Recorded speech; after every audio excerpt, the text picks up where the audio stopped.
Okay, so this is going to be very informal because Dick basically cornered me in the elevator. Was like what's in there? What did you say? But basically, I'm going to talk about what I think is a sort of set of modern developments in considering models of dark matter that are perhaps, if I want to say uncharitably, more non-minimal than you're used to. Most of the time, you think about dark matter, sort of canonical picture, which is copy-pasted from like what the theorists of the 90s told us, is basically WIMP dark matter, things like this. It's a fine model.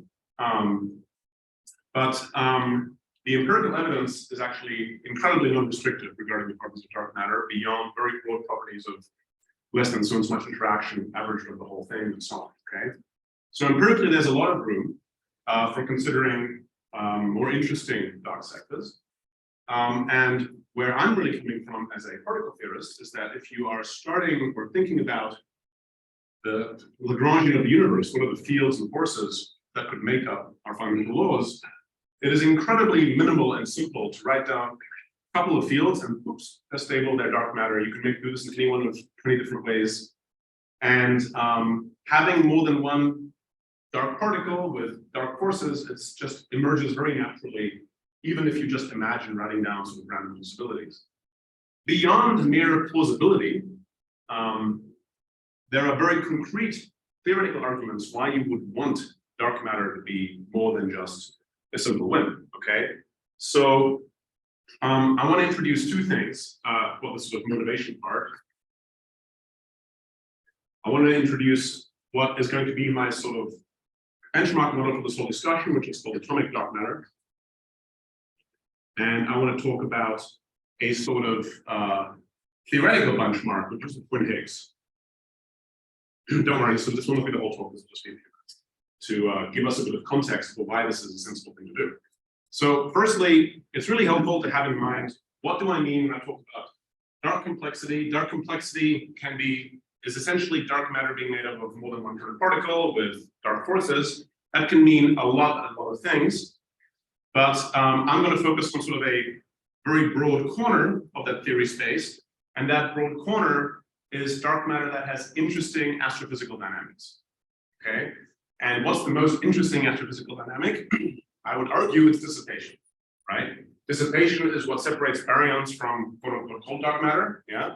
The reason why you have Milky Ways that are not just these puffy halos, excuse me, but they can cool and form interesting disks, beautiful star alarms, they can form stars. It's all about dissipation, being able to get rid of the energy that stops you from that starts you in a puffy halo. Now, atomic dark matter as a benchmark model is very, very simple. Just imagine that there's some kind of dark proton, some kind of dark electron, and some kind of dark photon. Okay, so in particle physics language, you have two fermions that have some arbitrary masses, and dark proton and dark electron. And in particle physics language, again, this dark photon is just a dark unbroken muon gauge interaction. But if that language is not what you're familiar with, don't worry about it. It's literally a version of QED with some fine structure constant that in general could be different from the standard. Okay, so atomic dark matter, you can imagine something like a dark proton, but maybe it has a mass of 500 GeV. Something like a dark electron, maybe it has a mass of 1 keV.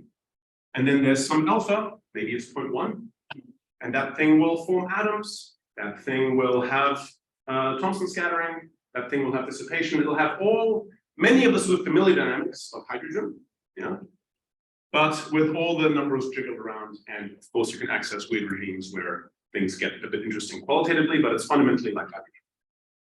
These are the three microphysical parameters of atomic dark matter. There are two more cosmological parameters that are important. So that's microphysics. And then I'm going to say Cosmo. And the two Cosmo parameters I'm going to say are F dark. This is the total amount of energy density in atomic dark matter divided by the total dark matter energy density, which in some corners of parameter space could be 1. But again, part of this dark complexity story is that it doesn't have to be 1. Okay? I'm going to justify that. Again, on general grounds, there's no particular reason why dark matter has to be 1 particle. Therefore, there's no particular reason why this atomic dark matter has to be all of dark matter. It could be And again, from a plausibility point of view, the standard model is like atomic standard model, right? The standard model is 20% of dark matter by energy density. So why can't this be order 10%, order 1% dark matter? This will pop out of various complete theories all by itself, but sort of interesting figures here are 10%, 1%. You're imagining some atomic dark matter subtraction. Okay. The other parameter is psi. Psi is your dark, this atomic dark matter sector has a dark CMB. Okay. And that dark CMB has a temperature today, but it does not have to be the same temperature as our normal CMB. So this temperature ratio is it's called psi. Okay. And importantly, delta N effective, if you have a photon, yeah, the energy density goes as T to the 4th.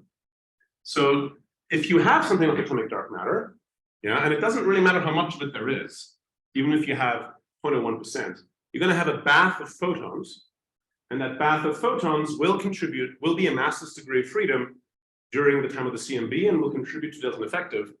Delta N effective goes as psi to the 4th, yeah, and basically the current bound from Planck of delta N effective less than about 0.3 or so means that you want this to be less than about 0.5 or so. But if you cut that in half, or if you imagine like 0.3 or so, you're very quickly like at CMB stage 4 type sensitivities, factor of 10 less, okay, because of this power of 4 dependence.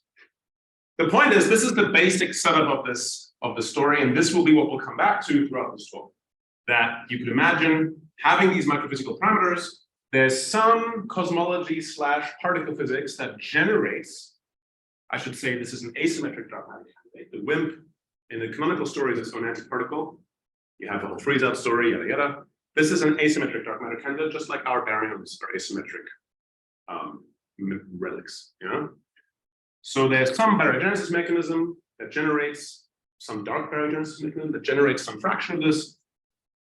And there's some cosmological history, mumbo jumbo, that sets this temperature ratio that is incredibly model dependent. You might say, why isn't this 1? Well, there's absolutely zero reason for it to be 1. Those of you who study cosmology, you know that the standard model, as it cools down, goes through various internal changes where degrees of freedom exit the bath and donate their entropy to the remaining degrees of freedom. What that means is that the standard model, as it's going through mass thresholds, will cool more slowly than the naive expansion of the universe would suggest, right? So if you have the standard model receiving entropy from, say, electron annihilation, that's why the photon temperature is higher than the standard model relative neutrino temperature, right? Because the photon temperature receives an entropy injection from electron annihilation, yeah? So it is incredibly generic to have this be order 1 but less than 1. Okay, so this is a very simple model, theoretically very simple, cosmologically very simple, but as you can anticipate, in its detailed dynamics and astrophysical context, incredibly complicated. So we'll talk about that in a sec.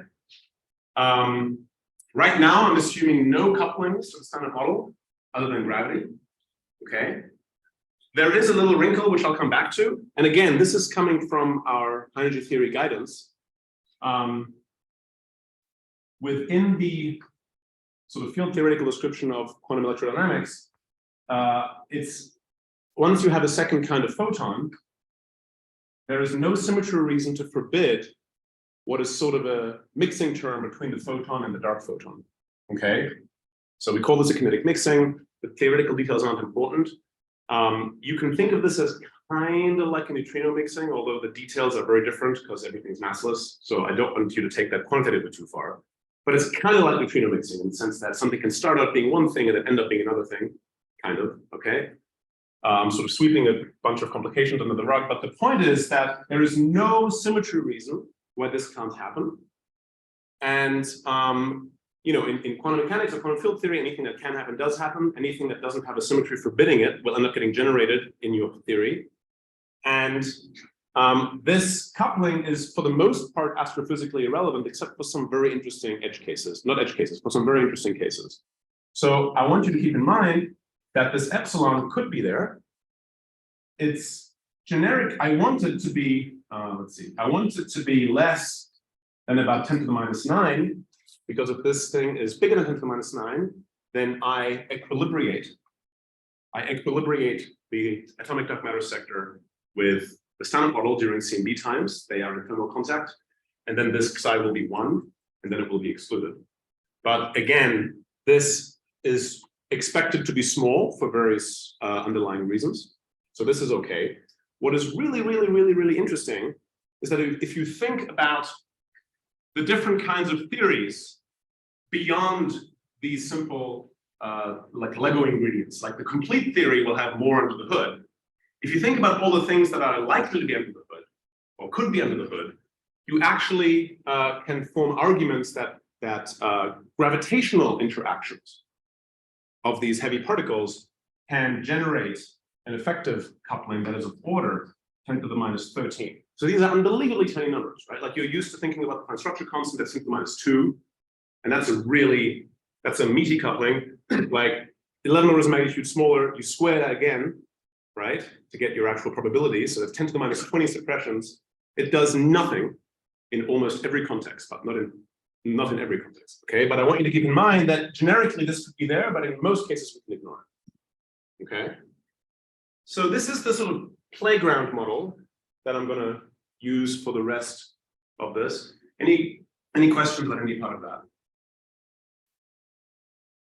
So epsilon rises when so has some ratio of mass scales. Actually, because it's a renormalizable operator, it's actually a log of mass scales. But more importantly, so if you have a hidden sector that has a chiral symmetry, you cannot avoid generating this at 5 loops, like so. These are gravitons. So at 5 loops with a graviton interaction, you get generically to the minus 13, no matter what the masses are. Because it's a renormalizable interaction, it's mass independent up to a log, which is like super modest. So this is very generic. Yeah. And for most scenarios, irrelevant, which is why we sort of don't worry about it, but it does matter in some cases. More questions?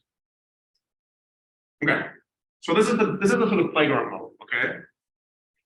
So you might say, fine, particle theorists tell it is interesting. It's interesting in its own right. The thing I just want to mention as a theoretical guideline is that I want to give one example of a sort of wider theoretical construction that comes from particle physics land that actually just leads you, just rubs your nose in this outcome, okay? And this is called the twin Higgs.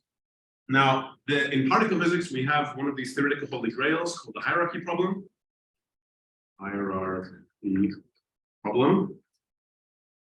And the sort of like basic way to explain this is that the Higgs boson, the one that we discovered that we know is there, yeah, it talks to the vacuum and vacuum fluctuations, okay, in such a way that the vacuum fluctuations that the Higgs talks to generate a contribution to the Higgs mass that is of the same order as the heaviest particle that exists in the universe full stop. Okay, sort of roughly speaking, yeah. So if there's a Planck scale and there's weird string states or whatever, you'd expect this to be Planck squared. Now, just for so M Planck is 10 to the 18 GeV. The Higgs mass is 10 to the 2 GeV, roughly. So if you have a measured Higgs mass, that is going to have to be some fundamental number that's in your theory plus this quantum contribution. And if this is 10 to the 36, then this has to be 10 to the 36 up to 32 decimal points to give you 10 to the 2 squared. So that is an insane cancellation. The sort of canonical way to solve this is something like supersymmetry. Many of you have heard about it, even if it's just in passing. It is a beautiful and kind of deep theoretical framework, which in my personal theoretical bias, I still think is in the guts of the universe on some scale.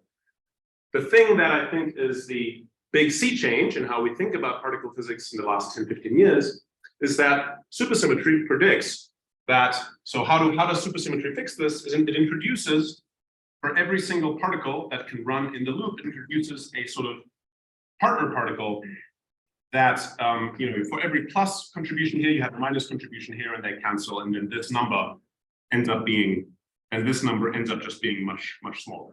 You have a symmetry reason that gets rid of these vacuum diagrams, okay? I don't want to go into details, but that supersymmetry is there's a reason why it was the sort of default model for 20 years.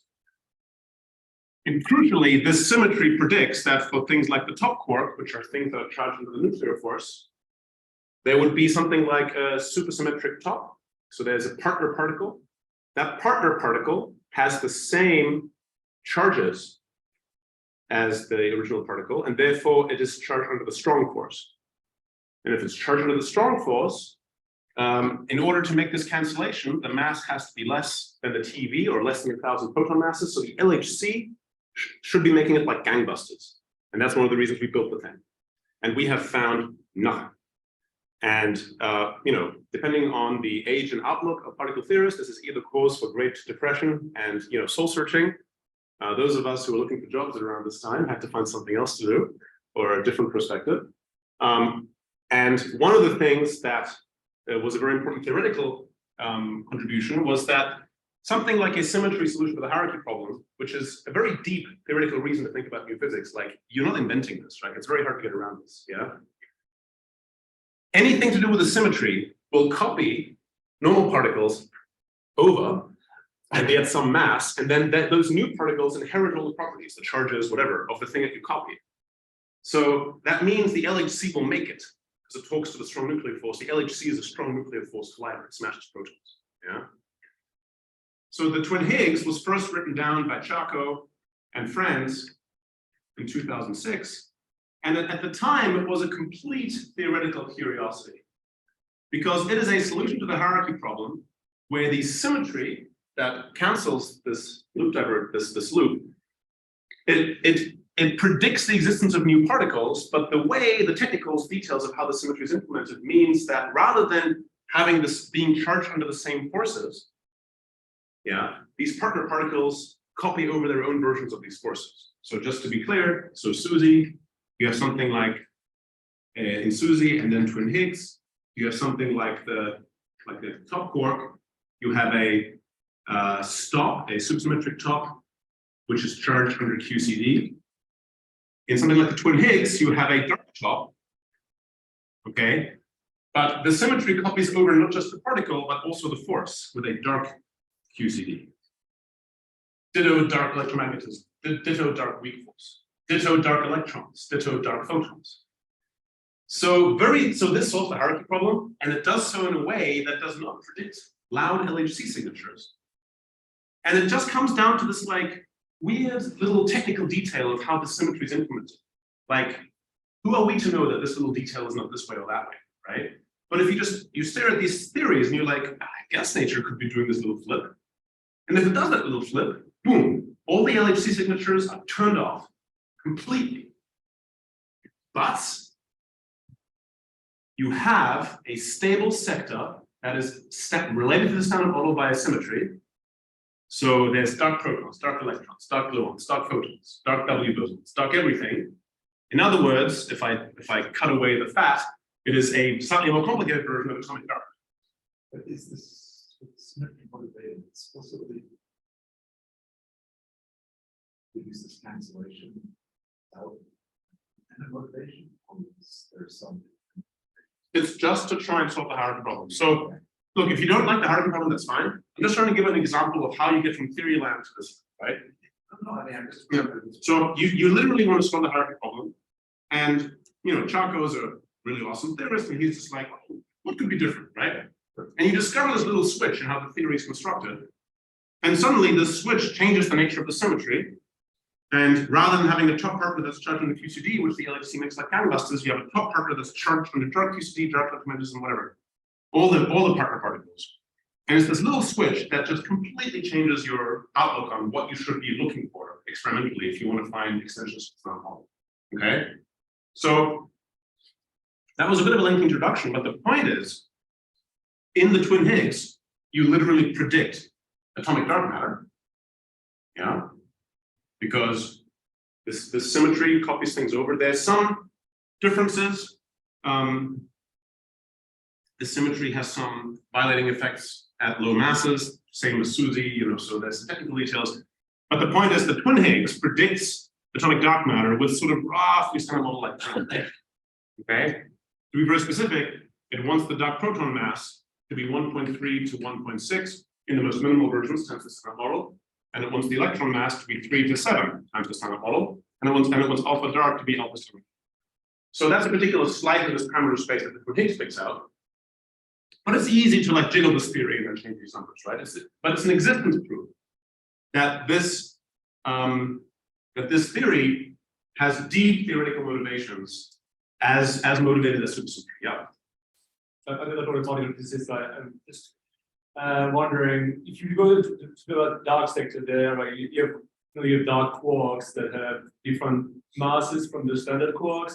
Is there still a reason for the dark baryons to have kind of the same general order, a dark proton, dark neutron, and so on, in the same way as in the normal non-dark matter? Yeah. So for the quasi different properties. Right. So normal proton mass comes mostly from QCD, just the binding energy of the gluons. And if you change the quark masses by some particular amount, what you do is you change the way that this coupling runs with energy through RG evolution. And that is what generates these really modest differences. And the gluons are the same. Well, they're their own gluons, right? Like they're not our gluons, so they're separate, but they are massless. You can find that, 30 or 60% higher scales, things like that. Yeah. But the point is, something like the twin Higgs gives you atomic dark matter plus dark nuclear physics. But I'm sorry, is this very good benefits are displaced or So you're asking for a solution to the flavor problem. You're getting greedy. well, no, I'm just wondering how this is. Oh, sorry. Okay, fine. Let me get tiny bit technical. There's a Z2 symmetry. Yeah. So the Z2 symmetry copies the couplings over, copies the fields over. Right. Why aren't they about the electrons? That's right. Oh, no, I mean, the Z2 symmetry a priori applies across the board. Yeah. You can have different versions where you turn it on for different sectors. That's a bit less minimal. But so that's why I'm saying I don't want to say that this to that is the only thing you should care about, right? You can modify details of the symmetry and you can modify exactly how you implement it, and you're going to get different part of parameter space. Good, sorry. The 3 to the 7 comes from the fact that the twin Higgs has its own version of a Higgs, and the dark Higgs has 3 to 7 times the bed.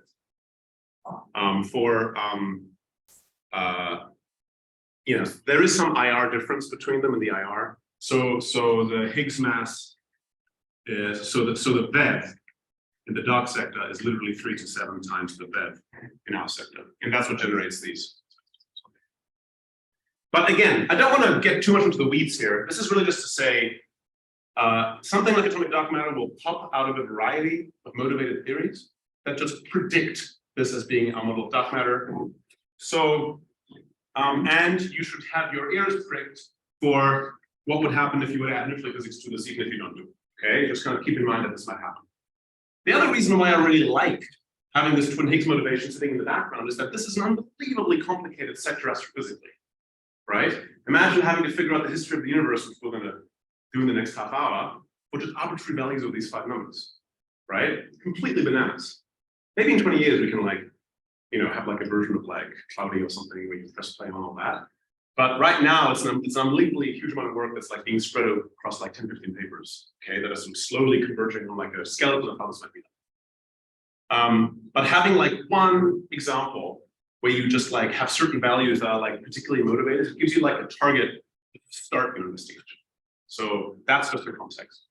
Yes, a question about, because you got the symmetry, you expect the amount of energy density in the universe to be similar to what we see in baryons? A priori, we assume that there's some baryogenesis mechanism, and excuse me, and whatever symmetry relates those two would copy over the baryogenesis mechanism. Depending on the baryogenesis mechanism, that means that you would expect FD in exactly this range, because if it was a copy of the standard model, it would be 20%. But because the little masses are a bit different, and depending on how this cosmology works out, it can easily be 1%, 10%. So my students who are not here right now, some of them are working on some models that give you this, but sort of 1 to 10% are just like things that pop out. If you have some mechanism to make baryons, make us, then you're also going to make, again, 1 to 10% of dark matter being this. So that's another prediction. Yeah. Good. More questions? Okay, so let's so now that we have this, what I'm going to do, I'm just going to write the I'm going to write the sort of 5 parameters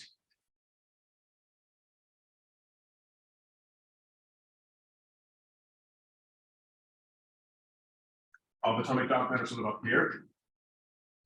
Just to remind ourselves what the sort of space of possibilities is and what theory we're doing. Okay. So what I want to do now is basically walk you step by step through the history of the universe, starting from the largest scales in the earliest times, the smallest scales in the latest times, and sort of give you just a little taste at each stage of how this can manifest, how we can look for it in the work that we've done to try and nail down exactly what predictions are. Okay, and some of you in this room are like working with me on this. So this is something that takes a lot of people and takes a lot of people that know more about astrophysics and cosmology than I do. So it's been really awesome, coordinating with everyone here. Okay, so let's start with the early universe. And basically, what are the sort of, and this is going to be very brief, I'm going to kind of flick through this. What are the two, let me draw one of these plots that we learned in our basic cosmology course of how density perturbations how density perturbations evolve. And let me imagine some mode that is smaller than the horizon at matter radiation equality. And let me imagine here is some full dark matter perturbation, and it enters the horizon here, starts growing a bit, and then grows linearly. So that is just structure growth at these scales, starting to collapse in the radiation dominated regime. Not much happening, and then the matter dominated regime goes linearly and starts collapsing. Okay. At early times, your baryons and photons are tightly coupled. So as soon as they enter the horizon, they start oscillating as the photons dominate. And then shortly after a quality, just by pure coincidence, I might add, there's a recombination, just a factor of a few after. That's where the CMB comes from. So what happens then is that the photons do their own thing, and the baryons kind of decouple, okay, and they join the dark matter and stratum. Okay, this is a sort of textbook picture. And what happens is as you go through different K, this mode will be at a different phase in its oscillatory cycle at this sort of precise moment. Nothing's precise, but roughly, And depending on where in the cycle it is, this oscillatory cycle, it will take more or less time to catch up to the cold dark matter. And in doing so, it will drag and slow down the collapse of cold dark matter at this mode, more or less. And that's just standard baryon acoustic oscillation. So if you look at the power spectrum, you're going to have a sort of like cold dark matter shape, and then there's some details at smaller scales than I guess 0.1 inverse megaparsec or something. And the details of this power spectrum are related to the fact that different scales will fall differently towards the cold dark matter. Okay, and we can also read this off the CMB. Okay. Now what happens when you add atomic dark matter? Let's add atomic dark matter. Here we go. So it's something like, ignore this space here, just put it here, okay? It's going to have some different recombination time. Yeah. It's going to have some different recombination time, and it's going to start oscillating sooner with a frequency that is given by its own pressure. And then, okay, so I've offset this way, but you know what I mean, okay? It's going to start falling in the CDM gravity well, but the details of this oscillation depend on binding energy, on alpha, yeah? And you're going to have essentially dark acoustic oscillations, which are going to be extra features on top of this power spectrum, and that will show up in your CMB as well as lab scale structure. Now, what my student Jared, who's not here today, but he's going to Stony Brook for a postdoc, so it's worked out really well. But so Jared is extremely excellent. He put atomic dark matter into class, the cosmology code, within the ethos framework, to kind of compute this for all ADM parameters. And basically, the CMB gives you these very nice constraints on what atomic dark matter can be doing due to the dark acoustic oscillations. Yeah, so the extra oscillations in the power spectrum, which also show up in the CMB, as well as the simple fact that you have some delta ineffective from the fact that there's a dark photon floating around, contributing to radiation. Okay. Now, the way to think about these constraints, so what does the CMB tell us? Firstly, that you want for alpha order standard model up or down a factor of 10. Yeah, so for standard model like alpha, You want the electron to be heavier than about 100 keV or so, the dark electron. If it's much lighter than that, it recombines way too early. Sorry, it recombines way too late. And messes with parts of the power spectrum that are super constrained, and you don't have any oscillation in those. So there are cosmological bounds.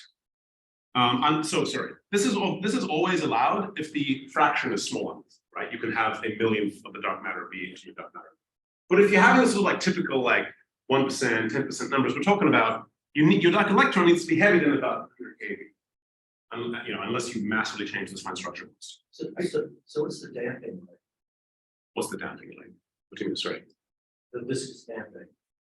Yes. I mean, that changes things because everything is shifted back. That's right. So good. Well,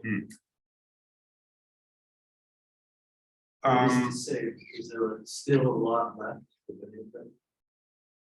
oh, sorry.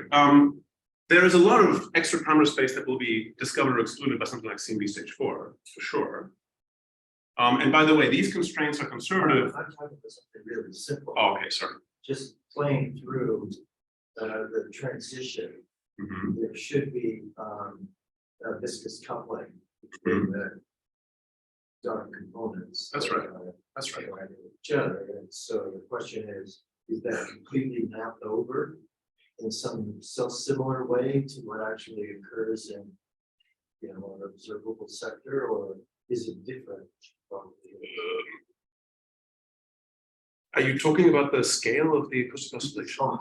Sometime in the dark sector? in the dark sector is very popular. Oh, I mean, we don't see the dark. Oh, sorry. But if you, but that's got They'll change the BAO. Yeah. That's right. I mean, that's why the CMB is so incredibly constrained. because there's. But okay, you were marking that you move the dark electron farther than not. That's right. So then it recombines same early. mass as the electron. Sure. Same mass as the electron. Say the mass of the dark. That's right. And you should say for that, F dark is going to be less than about 0.5 and chi will be less than about 0.5. So even there are constraints. They're just sort of on the Yeah, loser side. okay, this is the one that's confusing me. But if were same mass. Sure. But it's cold. But it's F colder. dark But it's colder. is cold, the energy density, so the energy density of the dark one is higher than 4. That's right. That's right. So you don't see anything. But you don't see it. Yeah.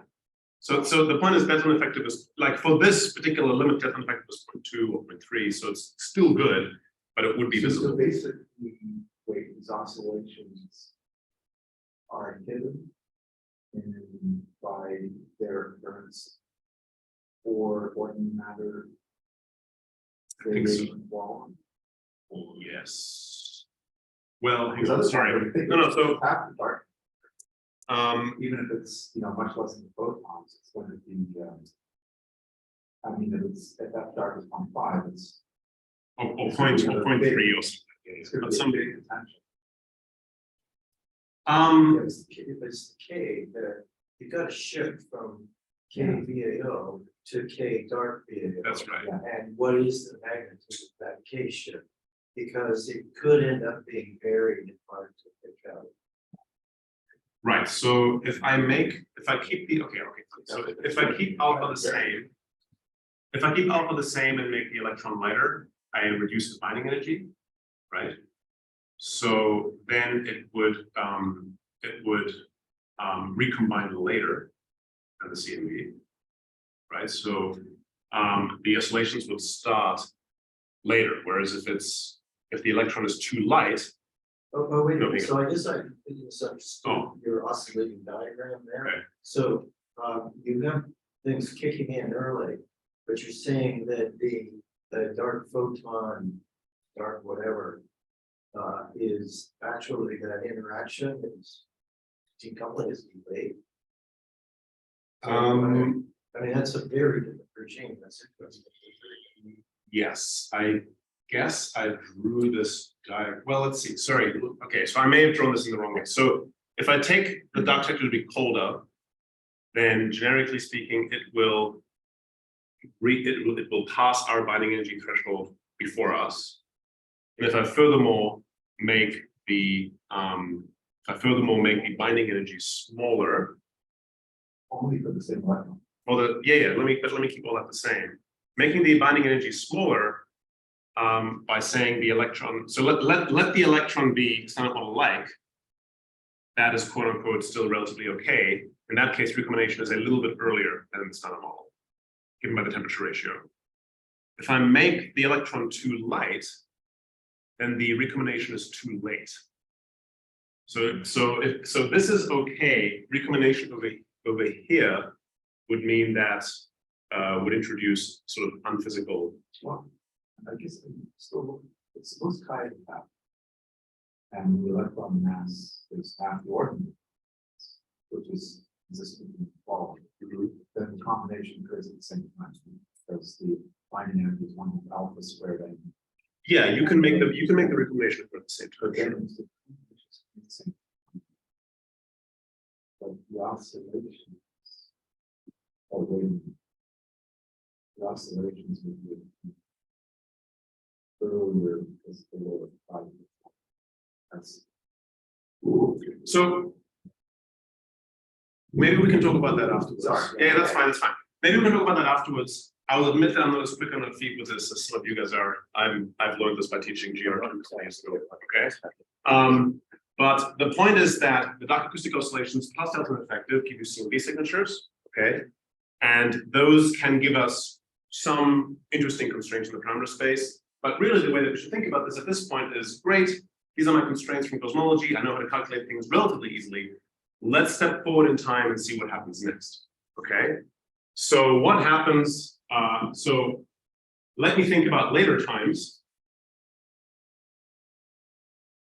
And what I have next is essentially galaxy. Well, let me step forward. I'm skipping over things like an alpha forest and 21 centimeter. Those are extremely interesting times. But what they have in common, that in many regions of parameter space, I'm going to need what this thing tells me. I'm going to need simulations, right? So there are regions of parameter space where atomic dark matter, nonlinear evolution propensity perturbations is not affected by the atomic nature. And there I can do the normal thing that you guys do when you get 21 centimeter predictions. You take your transfer function, you evolve the full trajectory, you get some 21 centimeter signal, you can calculate. But there are regions of parameter space, even for something like fairly early redshift stuff, where the hydrodynamics of the atomic dark matter matters. So we wanted to put that to the side, and we wanted to jump straight to sort of a cool use case, which is, 21 centimeter will observe in the future. It's very interesting to work out, but we know right now what our galaxy looks like. So what happens what happens to our galaxy if I add 5% or 10% of atomic dark matter? Yeah.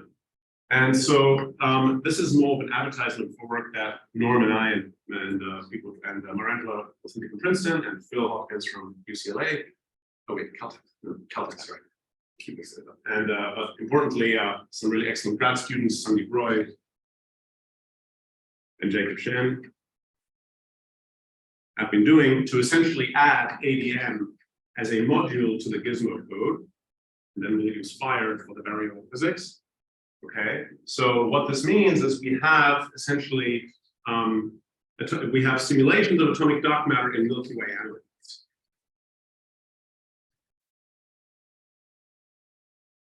And we are starting, and this code took 2 years to sort of get working and start running, and then it took a few more months to do what really are not cutting edge, was with medium resolution n-body simulations of 2 ADM parameter points.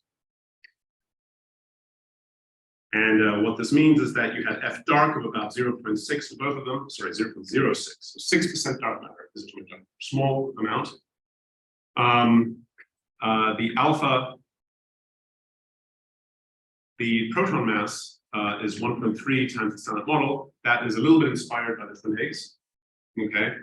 But the sort of figure of merit, so alpha and ME are roughly standard model-like, but the key here is that the binding energy of hydrogen in this model is roughly standard model, 13 electron volts, and the binding energy of the dark hydrogen in this model is about 3 times. So this is an example of atomic dark matter where the cooling is has a larger energy scale when molecular cooling kicks in, right? So your typical cooling curve. So you have some atomic mass, you have Bremsstrahlung over here, and then you have molecular cooling. And this cutoff is roughly given by the binding energy of your hydrogen. And in our atomic dark matter scenario, this binding energy will move this up and down, and things like the fine structure constant will move this up and down. So you just get different cooling physics. Okay. And as we know, in embodied simulations, everything gets nonlinear, everything gets complicated, you just have to press play. So see what happens. Okay. People like Norm can figure out what happens, or they can convince us very convincingly a posteriori that it was all very predictable. But you know, but in detail, you do need these simulations to sort of know what you're doing. And you know, this is yes. So you have one of the dark matter. That's right. And in that correct variance. We currently have in our galaxy and many other galaxies, a central region which is very undominated. That's where it's the very we know about dominated, and that's right, which means this can't dominate those. So how do you? So what are the constraints in that? Oh, good. So that's kind of the zeroth order answer is run the simulation to see what it is, right? So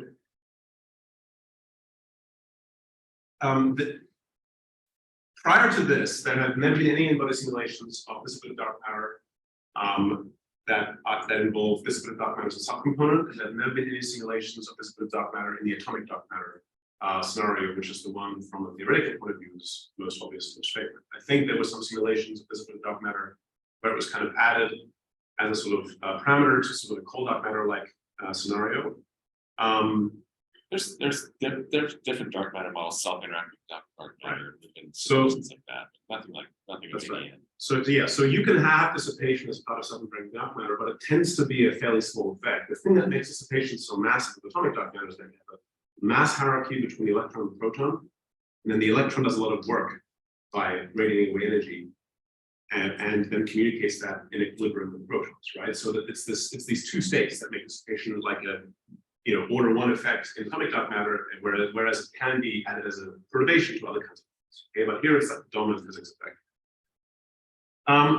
Because I want to get to a couple of other things, I'm just going to touch upon this because this is really early days. This is the first simulations. We have these simulations not completed. We're writing up the paper, and it'll be on the archive in a week or two. Okay, so this will be sort of end of April on the archive. But the conclusion is that you will get an ADM gas disk, which sort of lies on top of our Milky Way disk. So we have a Milky Way, and then you have a sort of ADM disk that is aligned with it. In addition to the ADM gas, you have, I guess we call them clumps, because if the ADM collapses, it'll just form black holes and it'll form black holes and it'll form sort of stars that radiate away their energy in like a couple of months time scale.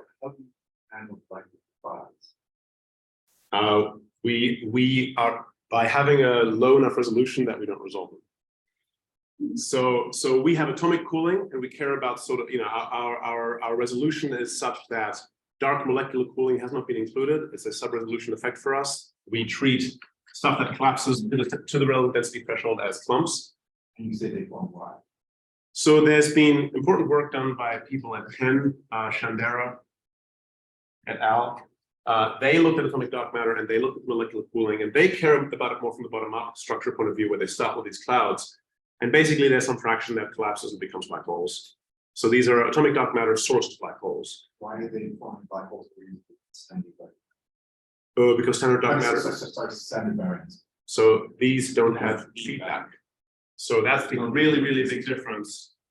There's no feedback in the atomic dark matter sector. So they do what the old baryon simulations without feedback do, which is lots of black holes. And now,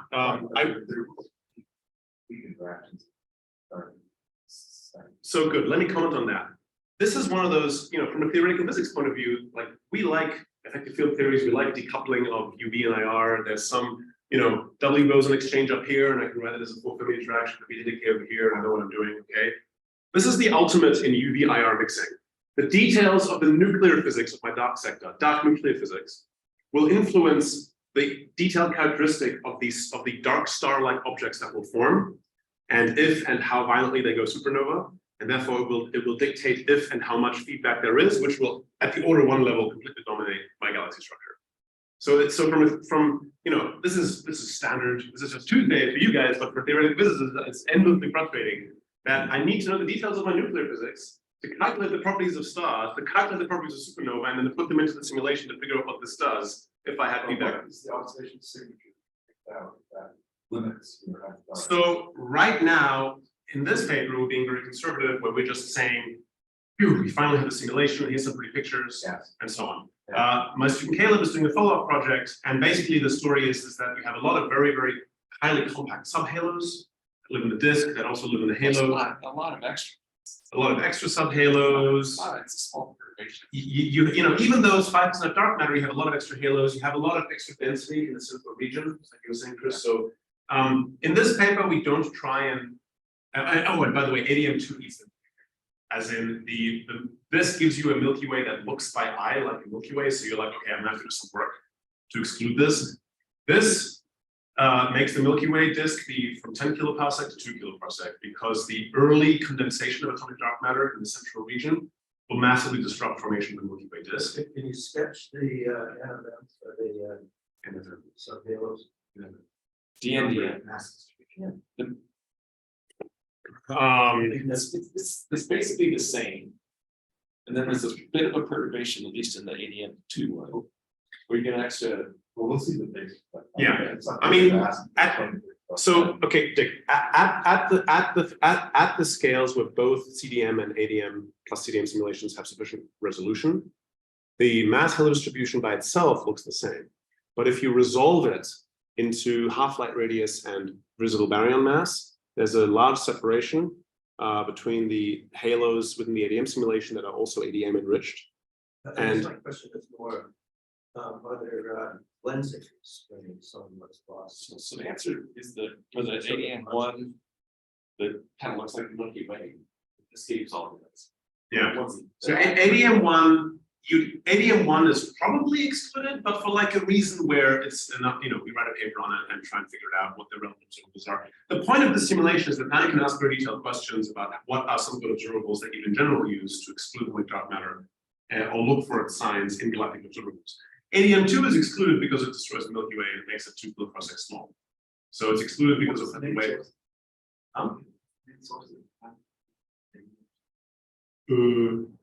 Dynamical cooling. Cooling. It radiates away. It cools. It's not concentrated too much. I think it's too concentrated. The halo is too concentrated. It should be very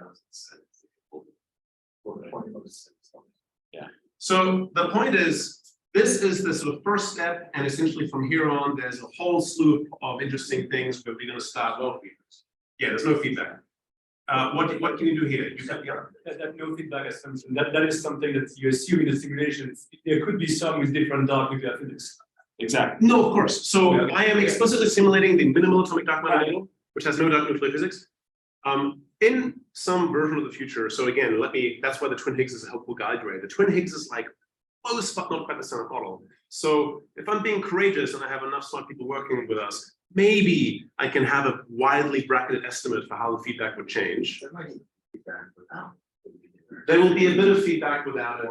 Black holes. That's right. There will be some feedback, but we estimate it to be, much less, and therefore something that we should put in general, but right now it's going to be a supportive effect, we think. But you're right, there will be some feedback from black hole formation, but that's very quick, and the total amount of power that comes out is small, much smaller. But you're right, like, so one thing to do in the future would be They call it blackness. That's fine. You've got a black hole in the center of the galaxy, which has no feedback effect on the galaxy. anyway. So let me move on. You can't tell the difference. Let me move on. The main thing I want to say here, okay, is that this is the start of us having now a tool to ask quantitative questions.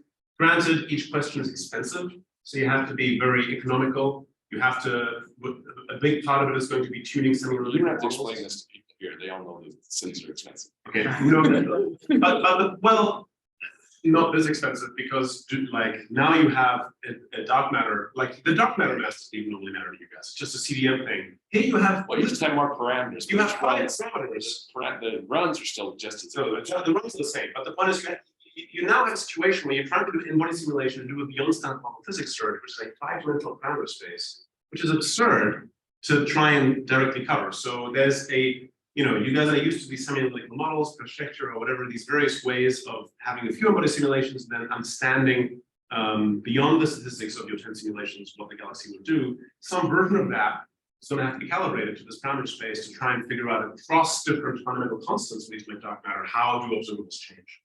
So that I think is a really interesting, very well-defined problem. But the details of it are very complicated, and we are just starting to crack this. Okay, so this is early days, but we now have the tools.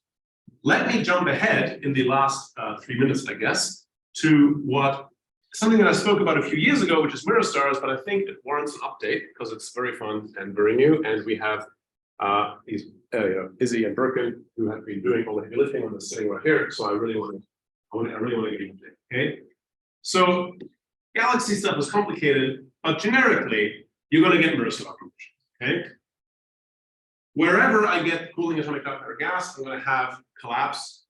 And if I have some kind of nuclear physics, then they're going to be long-lived, and they're going to shine in dark photons for however long their nuclear reaction will sustain. There's an interesting question of how does the nuclear physics relate to the stellar properties.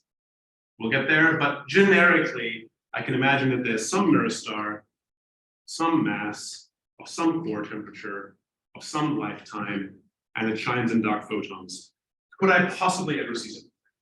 Okay, so a few years ago, I gave a talk here where I gave an early version of this, but again, there's been updates, so let me walk through the story real quick again, because I think it's really fun.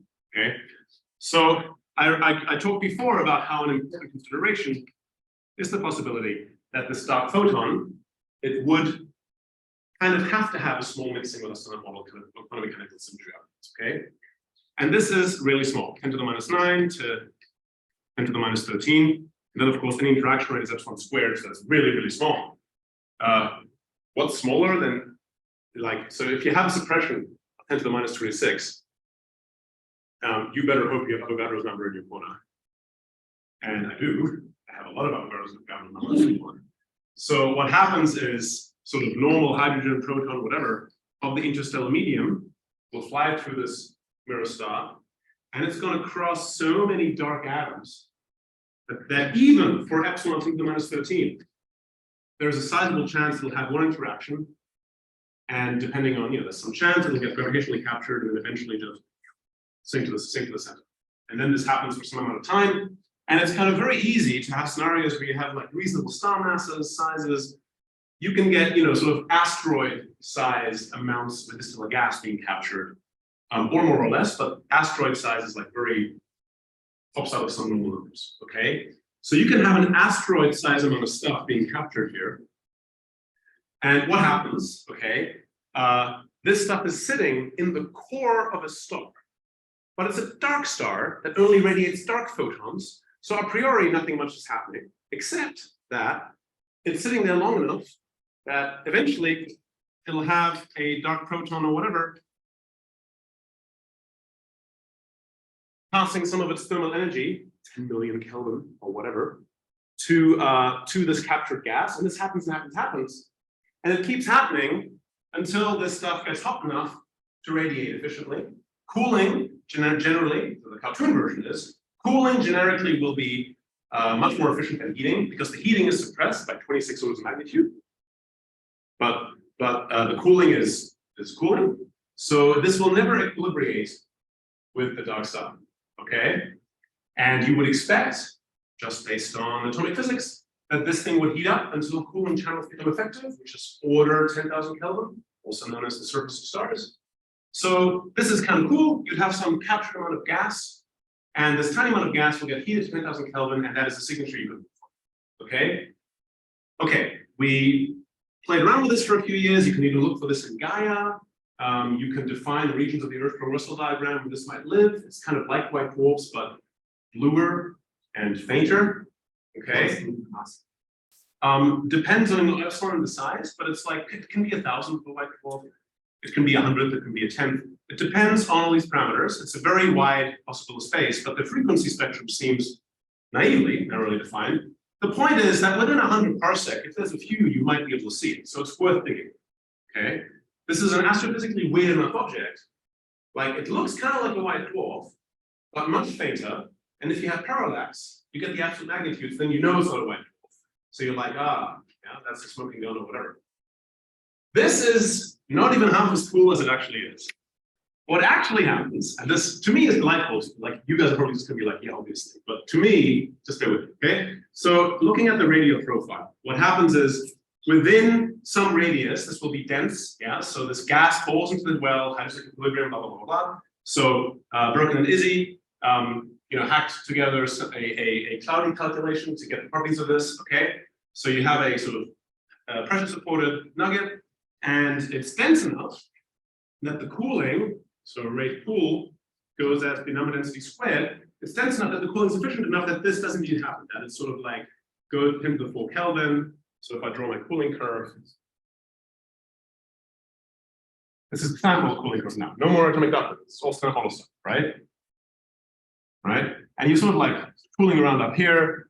But what happens, of course, is that the density goes down as you go out. Yeah. And past some threshold, the cooling rate, you have to think of this cooling rate goes with density squared. So as I go out, this whole plot sinks down, okay?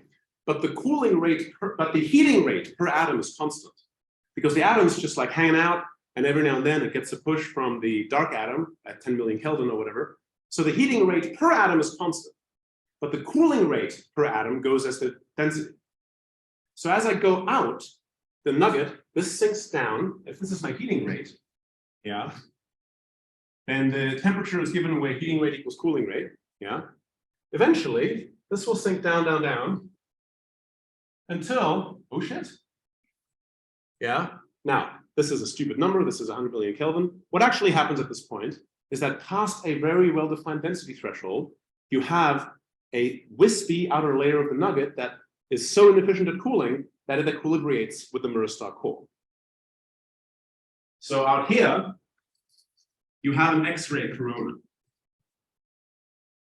with a temperature that is whatever the core temperature is, whatever, 10 to the 7 million Kelvin, sorry, 10 to the 7, yeah?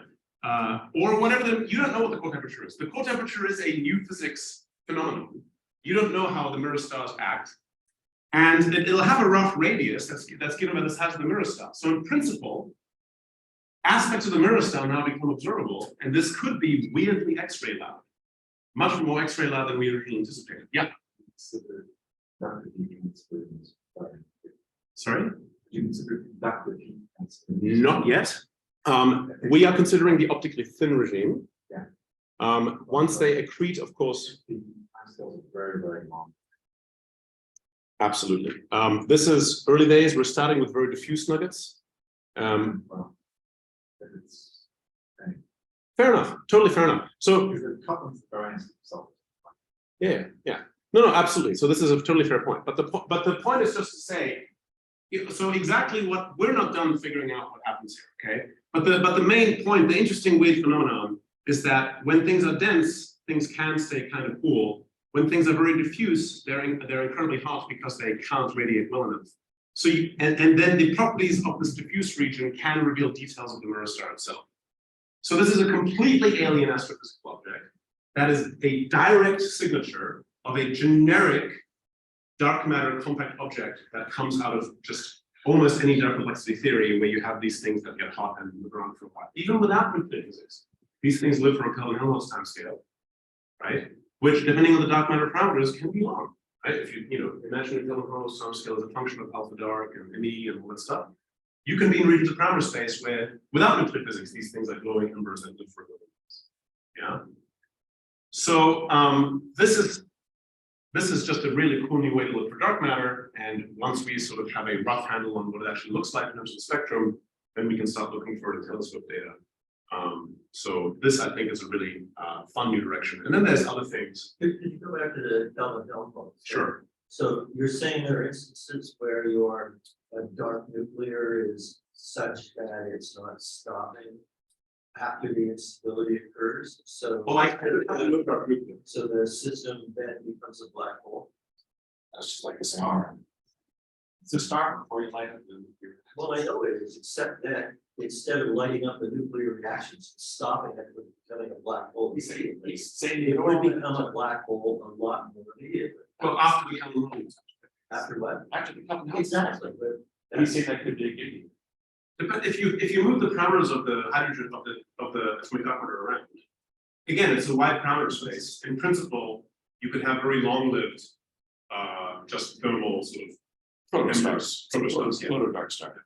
I mean, that's basically there's no process. There's very little, yeah. But the point is, depending on each, if epsilon is 10 to the -9, you have, a billion times more heat transfer, so it can still be observable. So we're still, this is very early days. We have this very rough characterization of the mirror star, and like Chris said, there are other things to consider. But it's a very cool astrophysical setting with a completely different kind of signal that could directly tell you not only what dark matter is, like qualitatively, but it could reveal properties of dark, like core temperature, the size of these things, which are related to the nuclear physics, the fundamental parameters. So, maybe nature is kind, and we have a spectacular thing like that in our telescope data set. Yeah, any reason to expect formation of binary stars that are mixed? Sure. I mean, You stick to your number. You stick to your number. So okay, look. It's a very detailed question. Predict for me the neutron star merger rate this time, right?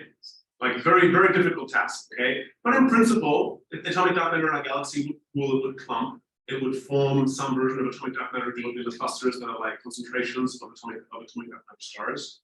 They could easily capture. They could be correlated. It depends. In general, the hydrogen properties of the two fluids are different. So In the simulations, there are mixed blocker. Right. Yeah. Yes, That's right. what mixed. So the simulations give you subhalos that have both dark stars and normal stars, and then you could form binaries. And indeed, for the merge from Higgs, with some nuclear theorists at Champaign, we actually work at the equation of state of what the merge rate neutron star would look like.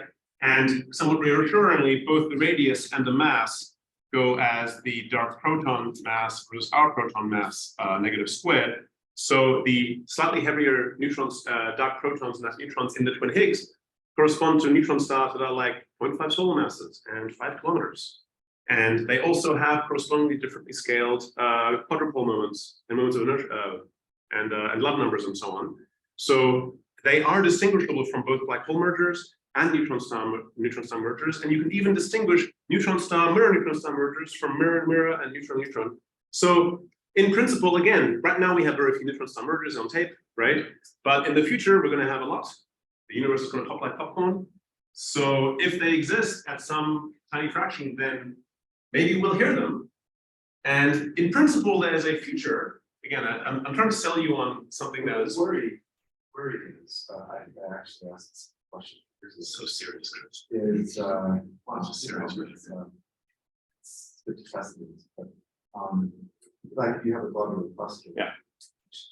And a bunch of star stars as well as, one stars. I think that might be problematic. Sure. But that's just one simulation for a particular parameter point. I can imagine a quarter that much atomic dark matter, cooling is drastically reduced, phenomenology like so it's very difficult to understand the map of what the galactic morphology looks like as a function of this parameter space. It's at this point, I would say we do not know, but we can start. We have enough constraints of dark and tiny stars. I mean, people find what the black hole depends. Sure. You can find stuff, it's not easy. Sure. And so But I percent of ordinary binaries and binaries with the dark and that I agree with you, but that doesn't strike me as a necessary outcome of this at all. Like, I think it's very easy to imagine things where the disk is bigger or smaller, and the parameters are such that the fraction of mixed binaries is much less than 10% in general, I would say. First, you need to form molecular gas. That is correct. So the Penn folks have figured out the molecular cooling physics within a rescale regime, and that is a priori easy to plug into our simulations, and that will be a next step. We are also collaborating with some atomic physicists who want to recompute these cooling and molecular physics from first principles so that they are valid in stronger coupling, much weaker coupling, and the degenerate limit of electron and proton masses, which is essentially like positronium dark matter.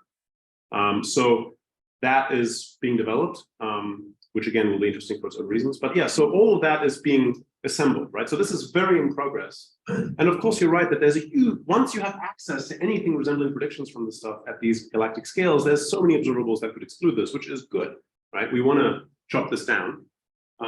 So yeah, absolutely. You want to help us? Please do. Actually, that would be great. Okay. Anyway, that's it. Thank you.